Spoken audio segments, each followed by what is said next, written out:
గతంలో కూడా ఇదే మాదిరిగా పరిస్థితులు ఉన్నప్పుడు కూడా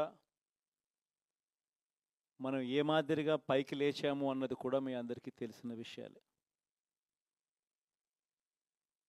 నేను ఒక్కటే మీ అందరికీ చెప్తా ఉన్నా, ప్రజల్లో ఈరోజు మనం చేసిన మంచి ఉంది, ఇంటింటికి మనం చేసిన మంచి ఇంకా బ్రతికే ఉంది.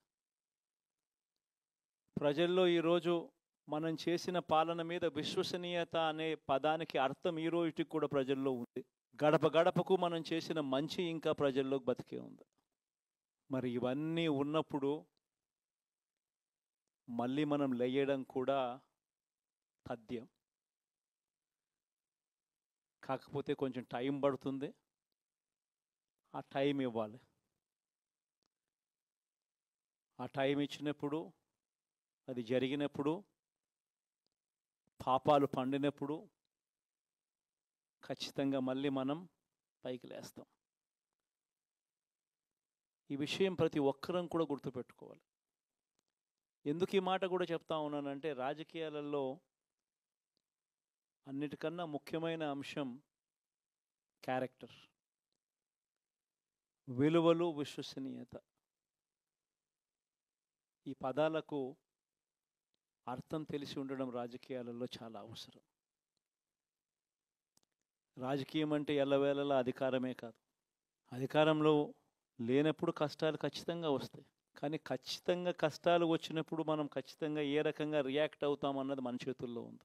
విలువలు, విశ్వసనీయత లేని మనిషిగా రాజకీయాలు చేద్దామా, లేదా కష్టాలు వచ్చినప్పుడు ఆ కష్టాలను ఎదుర్కొని హుందాగా నిలబడుతూ మళ్ళీ 5 సంవత్సరాలు కళ్ళు మూసుకుంటే 5 సంవత్సరాలు అయిపోతాయి, మళ్ళీ 5 సంవత్సరాల తర్వాత మన పాలన వస్తుంది, మన ప్రభుత్వం వస్తుంది, అప్పుడు మళ్ళీ మనమే ఆందోళన ఎక్కుతామన్నది కూడా గుర్తుపెట్టుకొని అడుగులు వేస్తామా అన్నది మనలో ప్రతి ఒక్కరూ కూడా ఆలోచన చేసుకోవాలి. ఇదే మన ప్రభుత్వం అధికారంలో ఉన్నప్పుడు కులం చూడలేదు, మతం చూడలేదు, ప్రాంతం చూడలేదు, రాజకీయాలు చూడలేదు, చివరికి ఏ పార్టీకి ఎవరు ఓటు వేశారు అన్నది కూడా చూడకుండా ప్రతి పథకము కూడా డోర్ డెలివరీ చేయించాం. మనం అర్హత మాత్రమే ప్రామాణికంగా తీసుకొని ప్రతి పథకము, ప్రతి మంచి కూడా ప్రతి ఇంటికి డోర్ డెలివరీ చేయించాం.